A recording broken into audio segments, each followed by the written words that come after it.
គោ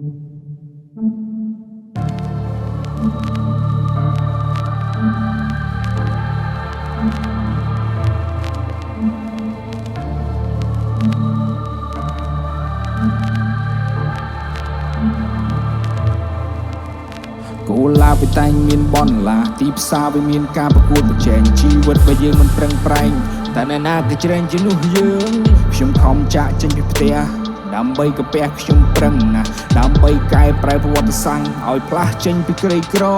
ដើម្បីតែការផ្លាស់ប្ដូរញើហោខ្ញុំស្ដាយក្រោយខ្ញុំខំប្រឹងខ្លាំងណាស់ពុកអើយអោម៉ែអើយផ្លូវមួយយ៉ាងណាម្នាក់ឯងគ្មានអ្នកចំបាយគ្មានអ្នកដឹងលើទូបីពេលយើងឈឺគ្មានអ្នកលើគ្មានអ្នកឆ្លើ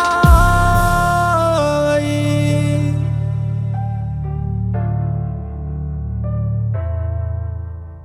You burn my fear, you kiss my way ជីវិតមិនដូចជាការកទេ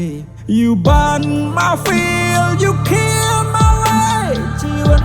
មិនដូចជាការកទេពីក្មេងចង់ធំដល់ធំចង់ក្មេង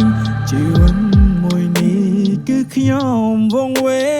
ងតែមនុស្សម្នាក់ណាមិនចង់ធ្វើអ្នកមានតែមនុស្សម្នាក់ណាមិនចង់ធ្វើជីវិតធានជីវិតមួយនេះគឺខ្ញុំអ្នកបង្រៀនផ្លូវដែលខ្ញុំដើរបកក្រោយគឺមិនមាន2016ដាក់ពាក្យរត់តុកជីវិតត្រកទាំងខ្លាចទាំងហ៊ានចូលដល់ដីក្រុងគ្មានណាជាស្ពានទាំងવર્កទាំងរៀនខ្ញុំមិនដាចោលទេ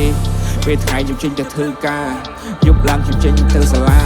ពេលអាទិត្យទៅបានសម្រាប់អាត្មាពិសិដ្ឋក្រីក្រទើបយល់ចិនដាជីវិតត្រូវប្រឹងឲ្យលងអ្នកខ្លះប៉ុណ្ណាប៉ុនខាងអាចខ្ញុំតោះត្រូវលាស់តិចលួចក្តីចោលអស់ខ្លាចគេអត់ខ្ចប់លើខ្លួនយ៉ាងណា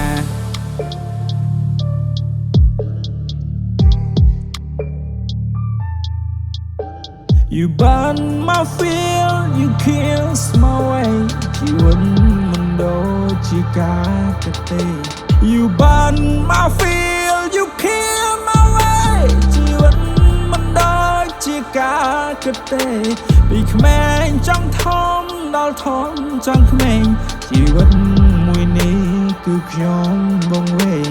You burn my fear, you kiss my way ជីវិតមិនដូចជាការកទេ You burn my fear, you kill my way ជីវិតមិនដូចជាការកទេពីក្មេងចង់ធំដល់ធំចង់ក្មេងជីវិតមួយនេះគឺខ្ញុំវង្វេងគោឡាបិតែងមានបនឡាទីផ្សារវាមានការប្រកួតប្រជែងជីវិតបើយើងមិនប្រឹងប្រែងតែអ្នកណាក៏ច្រែងជានោះយើងខ្ញុំខំចាក់ចេញពីផ្ទះដើម្បីកាពះខ្ញុំប្រឹងណាស់ដើម្បីកែប្រែប្រវត្តិសាស្ត្រឲ្យផ្លាស់ចេញពីក្រីក្រដើម្បីតែការផ្លាស់ប្ដូរញើហោខ្ញុំស្ដាយក្រោយខ្ញុំខំប្រឹងខ្លាំងណាស់ពុកអើយអោម៉ែអើយផ្លូវមួយយ៉ាងណាម្នាក់ឯងគ្មានអ្នកចំបាយគ្មានអ្នកដឹងលើទូបីពេលយើងឈឺគ្មានអ្នកលើគ្មានអ្នកឆ្លើយ